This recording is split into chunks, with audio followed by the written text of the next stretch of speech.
La la la. So I go to see Rachel and she said a lot of stuff. But one really great thing, cool thing, she was like, it was April, for some reason I know that. And a lot has come true. And looking back, I would say it was about, what did I say, 2014, we're in 20, is that 8 years? I'm such an idiot. My dad says I have a bad attitude with math. 14, 15, 16, 17, 18, 19, 6 years. I knew it was an even number. So 6 years ago, she's like, in the next 3 to 5 years, and a lot of it has already happened, or whatever could be a version felt like it happened, you're going to, she talks shit about my mom too. She's like, the universe, or, what word does she use? She spends like 5 minutes talking to people that aren't there. Anyways, she was like, she said something like, in the psychic world, there was basically like my mom's version of how she calls me pretty. Like, you don't look as fat as the last time I saw you. She was like, oh fuck, what did she say? She was like talking about my mom and my dad, and everyone like always, there's your third commercial, Trell Daniels. And on the third time, they usually try to take another, there you go. But they usually try to grab another commercial and see if they'll go and skip ad. So, yeah, we have to figure out why they're making money off of us and not paying us. That's not very nice. Take it, bitch. I lost my train of thought. My mom, but she was just a side story about,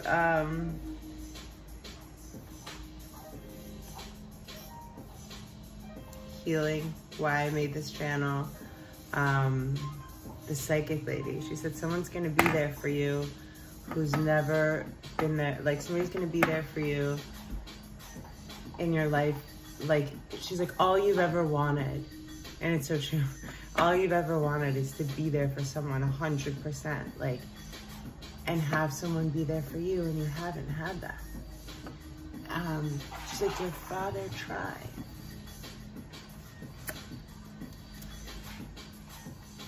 She said, but he can't really do that for himself. So as best he can in the capacity that he can, he is.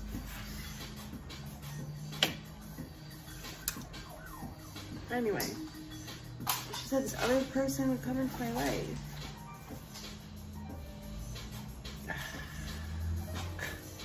I've wanted it to be every single person that's come into my life. I just realized that. I mean, I guess who wouldn't? That's normal, right? I can like hear my dad, stop crying. I'm trying. Not cursing, cutting out profanity. So, yes. I'm trying to not think if I cursed today or not, but I made a pact with someone, no cursing for 30 days, but I want to continue that for the rest of my life.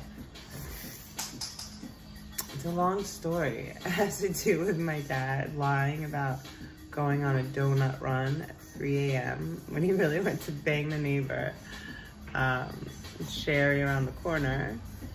And your girl Ash, little Ashley, I was like 8 and my sister was like 7, and I didn't know what to do because I woke up and my dad wasn't there. So for me, that's like, you're supposed to like call, you know, I was a little kid. I didn't realize my dad was a womanizer and sleeping with my Montessori school teacher. That was a classic. But I didn't know what to do, and I was like the protector for my sister. And so I call the police. That's what they told me to do in school or some shit, you know? And I'm like, they almost took us to protective services that night. It was pretty nuts. I called the police, and I remember like 2 gentlemen came, couldn't pick them out in a lineup, but white guys. We live in Georgetown, you know, a townhouse, brownstone, same thing in Georgetown. Well, it was technically with brown bricks. But anyways, we had 3 floors, and so the police come. We're trying to call, there's no cell phone. This is like, I'm born in 81. So let's say this is like 89. And my mom lives around the corner. When they split, she got an apartment across from Montrose Park. 3 blocks up. They called my mom, she didn't answer. I just remember the number, 202-625-7238. My dad, 202. Well, he got a new phone. 202-282. I don't know. Anyway, so he would always tell me his number and I knew it by heart. They called my uncle Mark in Arlington, which is not too far, just over the bridge. And so he was talking about child services. I don't know what happened with my uncle. All of a sudden, my mom shows up, wasted.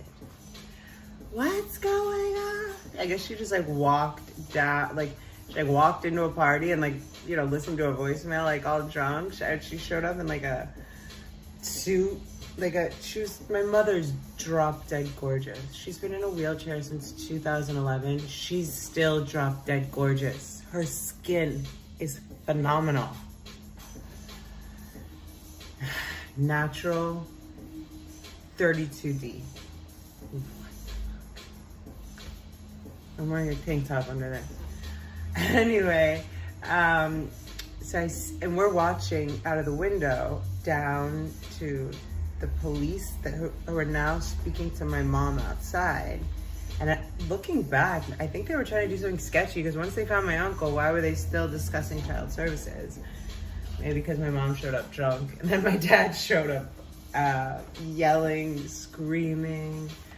I was watching from the window and I was just like so scared because they had just divorced. Their divorce was so nasty. One time Whitney and I came out to go to school like in our uniforms and my parents were on either side of like an oriental rug, like pulling. And we're like in our uniforms, we're gonna be late for school.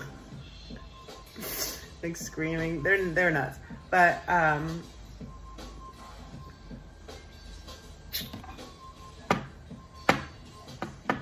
to think of what the most important like takeaway is for those like 3 things.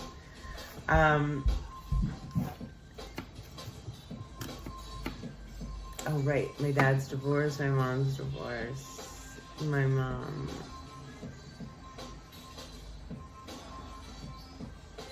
See, the plot will help me remember.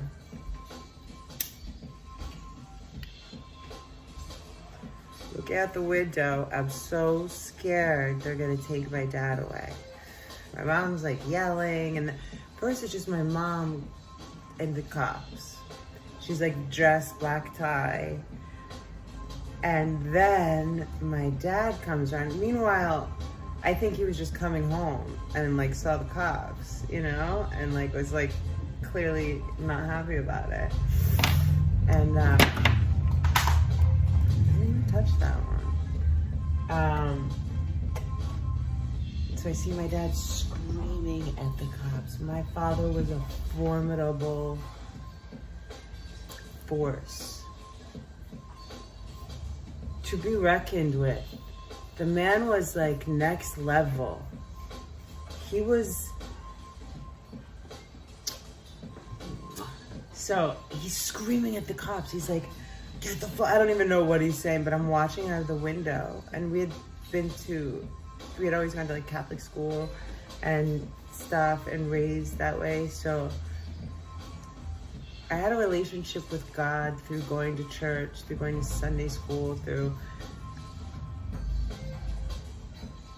my grandfather, if there was something called Orthodox Catholic schools. So he's like screaming at the cops, and my dad, 6'2", like 250, all muscle, like then, like in his freaking prime, Like, he was the motherfucker the cops wish they didn't go to his house.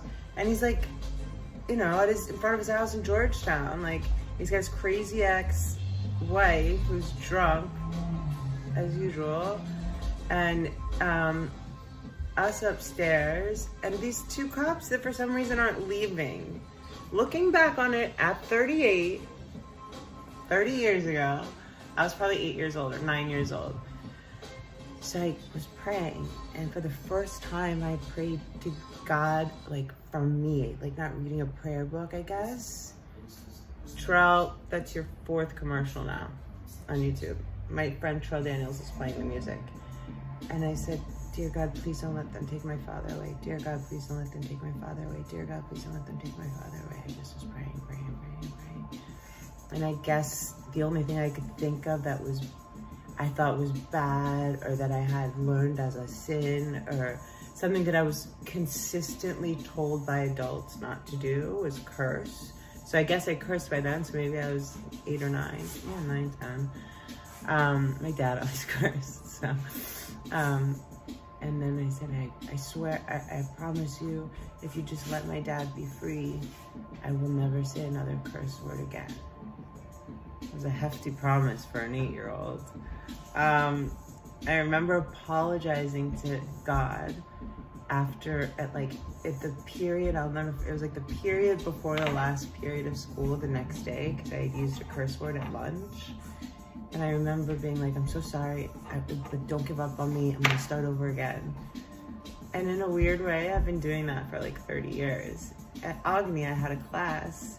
It was like an intentions class, so every Sunday we would set an intention, and then for the week, kind of try to stick to that, but not ever shame ourselves. That kind of energy is a lot more toxic to the body, to the mind, to all the subtle bodies, the hurt body. I was talking to my friend Dion about that.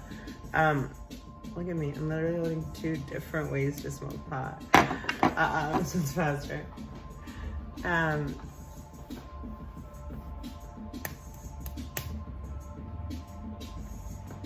I made 3 weeks in a row, my intention for that class, that this week I won't say any curse words. I don't even know if I got through like a Sunday evening or like a Monday morning. And I'm not really taking it seriously now, so I shouldn't say it. But in the near future, cursing is gonna go. From these lips, you will not be hearing profanity anymore, ladies and gentlemen. It will be, oh snap, shut the front door. What the Farouk? Late.